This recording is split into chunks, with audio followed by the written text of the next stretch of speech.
අයිබෝවන් යාළුවෝ කොහොමද ඔයගලන්ට? ඔන්න අද මම අරන් ආවේ වඩේ හදන හැටි. අපි බලමු වඩේ හදන්න මොනවද ඕන වෙන්නේ කියලා.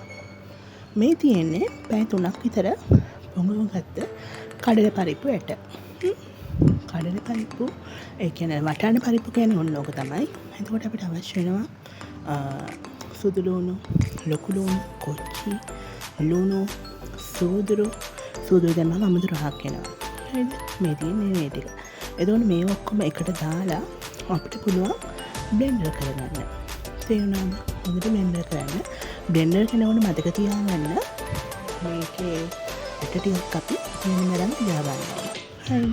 බ්ලෙන්ඩර් කරනකොට තමයි කොච්චි, ලුණු, එතකොට සූදුරු, ලුණු මේ ටික ඔක්කොම දාන්න. සමහර වෙනම දානවා. එහෙම දානට වඩා මෙහෙම දැම්මම රහයි. හරිද? බ්ලෙන්ඩර් කරන ඉවර වෙලා ඊට පස්සේ අපිට කරන්න තියෙන්නේ ඒකට ඕන විදිහට ලුණු චුට්ටක් ගහලා ලුණු කොහොමද කියලා හිතලා බලලා ලුණු තව ඕන නම් ලුණු චුට්ටක් දාගෙන ඊට පස්සේ අපිට දාගන්න පුළුවන් කෑලි මිරිස් දාලා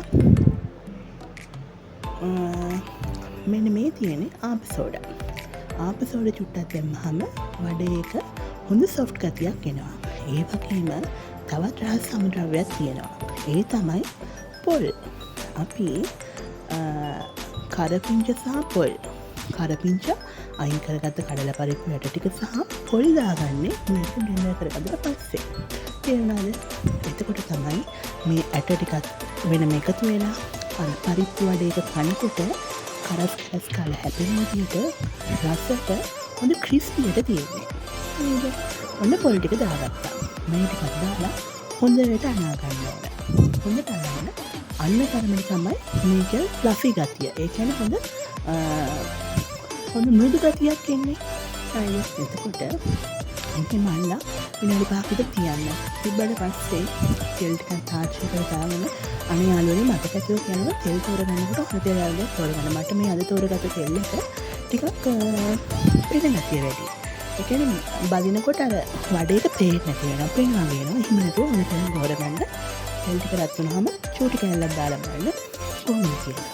වඩේ හදනකොට පොඩි රවුම් ගන්න, පොඩි කුලි ගන්න. අරගෙන අත මැදට තියලා, අල්ල මැදට තියලා තලලා මේ වගේ චූටි වඩේ ටික හදාගන්න. ඒ හදනකොට පොඩි ප්‍රමාණයෙන් හදන එක හොඳයි. මොකද ඉතින් ඕනට වඩා තෙල් කන්නත් හොඳ නෑ නේද? ලොකු ඒවා කන්නට වඩා පොඩි ඒවායින් සයිස් වලින් පොඩි සයිස් හදන එක හොඳයි. මම නම් එහෙමයි හදන්නේ. අනික ඔයගලන්ට කියන ලොකු දෙයක් තියෙනවා. මේක හොඳ ස්වයං රැකියාවක්. සාමාන්‍යයෙන් මම මෙතන දැනන් තියෙන්නේ කඩල පරිප්පු ග්‍රෑම් 200ක්. හරිද? මේකෙන් මම හදාගෙන තියෙනවා පරිප්පු වඩේ 26ක් හැදුවා. අපි 25ක් කියලා ගමුකෝ. නේද? 25ක්. දැන් සාමාන්‍යයෙන් මේ හදපු සයිස් පරිප්පු වඩයක් අපේ පැත්තේ නම් දෙන්න පුළුවන් රුපියල් 25ක් 30ක් අතර. හරිද? එතකොට ඔයා හිතන්නකෝ 30 ඒවා 25 කීයද? 300යි 600යි 750ක් වලට හොයාගන්න පුළුවන්. කඩල පරිප්පු ටිකටයි තෙල් ටිකටයි ඔක්කොම වියදම හරිනකොට ඔයාට රුපියල් 350ක් විතර නේද? 350ක 400ක විතර ලාභයක් තියාගන්න පුළුවන්. හොඳ ස්වයං රැකියාවක්.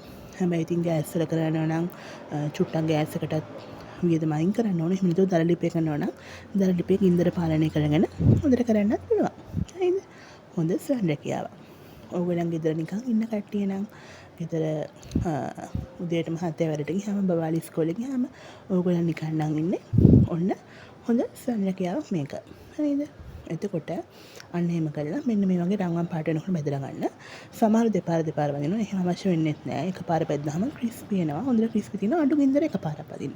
මම ගින්දර ප්‍රමාණය මේක පෙන්නලා තියෙනවා කලින්. මේ තියෙන මෙන්න මේ වගේ රන්වන් පාට බෙදගත්තා නම් ඔයගොල්ලන්ට රසවත් ක්‍රිස්පි වඩේ එකක් ගන්න පුළුවන්. හොඳ ඉන්ග්‍රීඩියන්ට් ටිකක් හදාගත්තා නම් ඉතින් හොඳම කෑමක් තමයි. නේද? ඔයගොල්ලන් ගෙදර අයටත් හදලා දෙන්න. ඔයගොල්ලන් හදලා රහ බලලා මටත් කියන්න. ආයෙ අලුත් රෙසිපියකින් මම හමු වෙන්නම්. එහෙනම් හැමෝම පරිස්සමින් ඉන්න.